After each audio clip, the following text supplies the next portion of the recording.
Welcome back to Parametric Modeling, and in this lesson today we're still in week 9, but we're going to take the part that we just got done producing and we're going to put it on a sheet and we're going to turn it to where we can see the true shape of this object from its multi-view orthographic projections.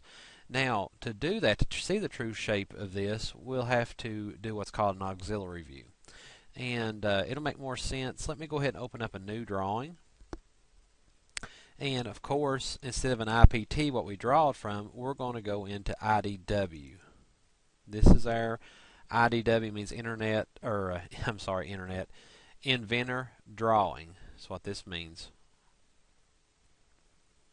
Alright, we've got this uploaded now, and it's automatically is defaulting to C size paper. I'm not for sure what size they want you to put this on. I'm going to default it to just go up here and just right click on it, go to edit sheet. I want to put this as A size paper. Landscape is fine. Also that large, I want to get rid of it, that large title block. And come up here to drawing resources, and we'll go to title block, and we'll get this to regular ANSI A size paper. Now, I want to go to base. After I get this page set up, go to base. And I want to go in here and I want to find the search for that drawing I did. And what you do is right here, call it part 1. Open that up, and you can hit these different angles and different things to try to find what looks best. Or what I always do is just go to this right here. And this takes you, and this is what I want to see. This is going to, well actually I want a front view of it. Okay? So that right there would be a perfect front view of this. And we'll hit Finish Custom View. And this is on a 1:1 scale here. Yep, right here it is, 1:1. And I want to put it down about right here. And then I want to put it up here. Now, there's my top view. These are my orthographics, my multi-view orthographics. I got my top, front. And if I did a right side, I'd hit Project and just bring it over like this.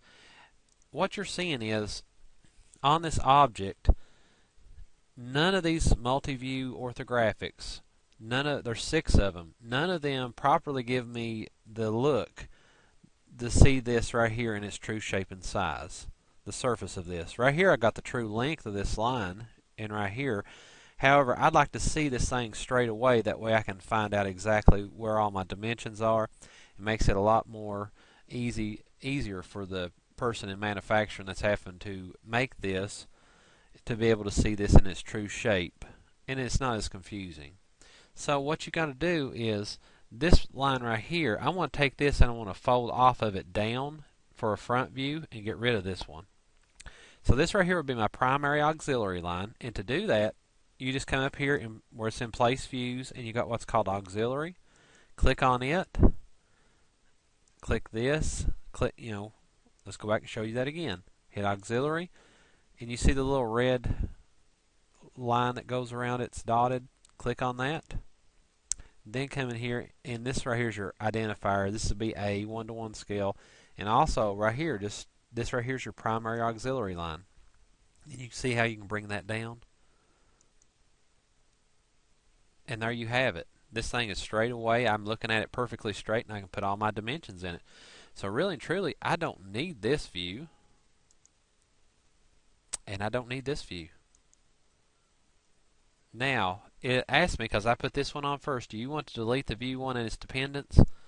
Click down here, and view 2, which is this one, put no.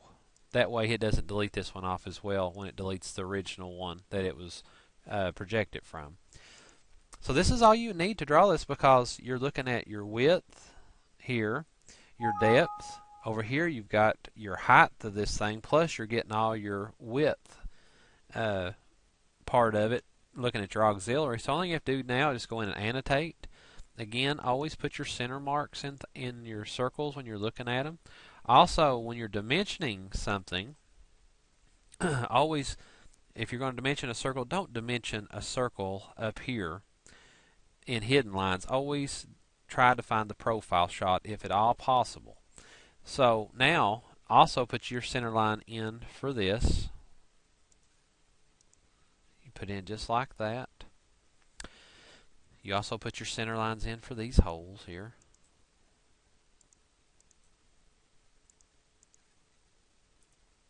It's just like that. And then you go about dimensioning it and basically just hitting dimension. Just like that. And of course, if you had tolerances or anything like that on, which you would in a drawing, you'd put those on as well. And you just go through and start dimensioning it.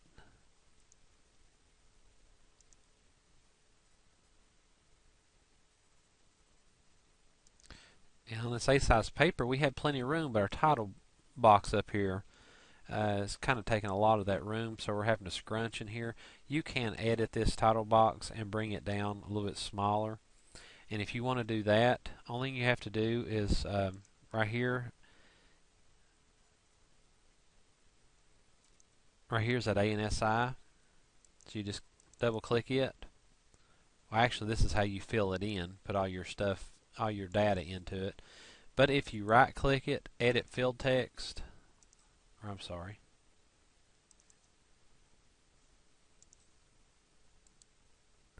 edit the definition. That's what we have to do. And you can go in here and you can delete and cut, just whatever you need to do to it to make it smaller and shrink up that title box if you need to. Again, to do that is you come over here to title box. Well, actually, it's on sheet 1. You right click on that ANSI edit definition, and you're able to go in here and edit that title box.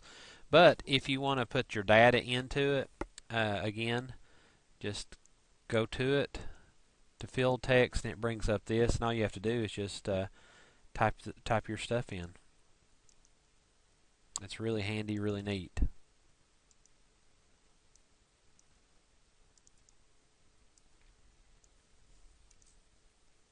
Alright, that's the basic way, and of course you'd finish all these dimensions and also put your little isometric view in a solid, and to do that you basically just hit base. You find that part again. I always like to hit that button. I want to turn this thing in an isometric view so it's really clean and easy to see. I don't like that view too well.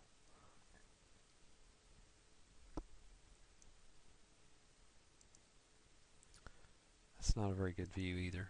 That looks good. So finish that. I'll make it quite a bit smaller. Let's see what a 1/4 inch. Oh, that's too small. Do a 1/2 inch.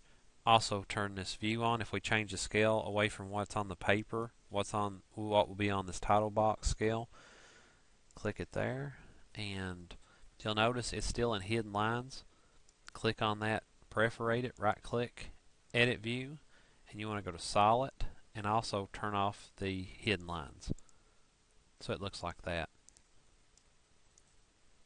It's really, really awesome software.